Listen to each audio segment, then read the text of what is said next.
sa mga probinsya talaga, madalas makakatikim ng mga kakaibang pagkain. Totoo naman yan. Totoo yun, Mami Su. Madalas kasi yung hindi rin popular sa atin ang ginagamit nilang sangkap. Ayan, meron nga kakanin sa Leyte pero hindi naman gawa sa malagkit na kanin. Yan ang kwentong inalam ni Marisol Abduraman. Sa paggawa ng kakanin, hindi lang daw ito limitado sa malagkit na kanin. Dahil sa Leyte, ang kanilang suman gawa sa arasip o starch na makukuha sa lumbia.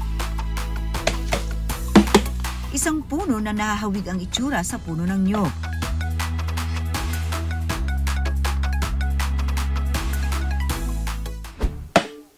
Itinutumba raw nila ang isang matandang puno ng lumbia.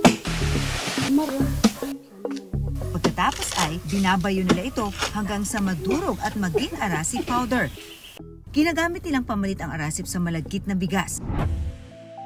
Si Sander may tanim na 100 puno ng lumbia sa Barangay Buri, Haro, Leyte. Na maging alternatibo sa bigas dahil kung medyo tag-araw na, tag-init, maganda kasi itong gawing pagkain. Ayon sa agriculturist na si Judy Calabia, tumutubo raw ang puno ng lumbia malapit sa gilid ng sapa. Ang puno ng lumbia, pagka maabot na siya ng mga 10 to 15 years, at yung taas niya ay abot na siguro ng 30 feet o more or less 9 meters. So, hindi lahat ng puno may arasip na. Kung mature na yung puno, marami na yung arasip o starch. Tao dito, pinipili nila yung puno na mataas na, kundi kaya malapit ng mamulaklak. Ang trunk inard o yung malambot na parte sa katawan ng puno ang ginagawang arasip. Hindi rin daw nila kailangan na muling magtanim nito para mapalitan ang itinumbang puno. Dahil sa palibot ng puno ay may tumutubo raw na seedlings dito. Alas 8 pa lang ng umaga, umaakit na sa kanilang taniman si Sander. Tuwing tag-init lang daw siya gumagawa ng arasip powder. Kada puno ay nakakakuha siya ng isang sakong arasip. Gamitan mo siya ng timba o balde na may tubig, tapos doon mo siya pipigain. Pag napiga mo na siya, yung medyo katas niya, yun ang nagiging powder. Ibinibilad nila ito ng kalahating araw. Kadalasan ginagamit ni Sander ang pinapatuyong arasip sa panggawa ng suman. Yung arasip powder, haluan mo siya ng asukal, depende sa dami. Kung halimbawa, isang takal ng arasip powder, lalagay mo siya ng 1/2 kilo ng asukal, tapos 3 piraso ng niyog. Haluin mo lang siya. Pagka nahalo mo na siya, saka mo siya babalutin ng dahon ng saging o dahon ng hagikik.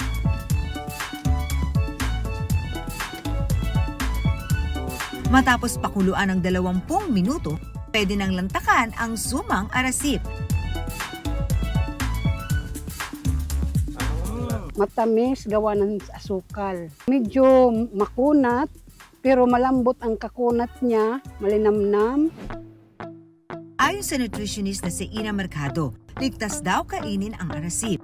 Galing kasi siya sa lumbia flour, sago flour. It's a form of starch. So energy source siya, meaning it's energy giving.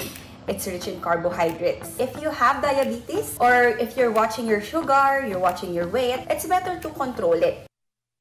Dapat alam mo na ang puno ng lumbia o sago palm tree ay karaniwang tumutubo sa Mindanao at ilang probinsya sa Visayas ayon sa tala ng Department of Environment and Natural Resources. Magiging good alternative siya sa malagkit kasi yung arasip ay talagang organic. Ang arasip ay nagkakahalaga ng 75 pesos kada kilo at kayang makagawa umano ng nasa mahigit 100 peraso ng suman. Mahalaga dito sa mga taga Leyte dahil ito na po ang kinagisnan ng mga tao dito. Noon pa lang ng mga bata pa kami, ito na talaga ang nakasanayan namin. Paggawa ng arasip sa tuwing summer season. Sa rami ng alternatibong pagkain, suriing mabuti kung makakatulong ito sa kalusugan at kalikasan. Ako si Marisol Abduraman at yan ang kwentong dapat alam mo.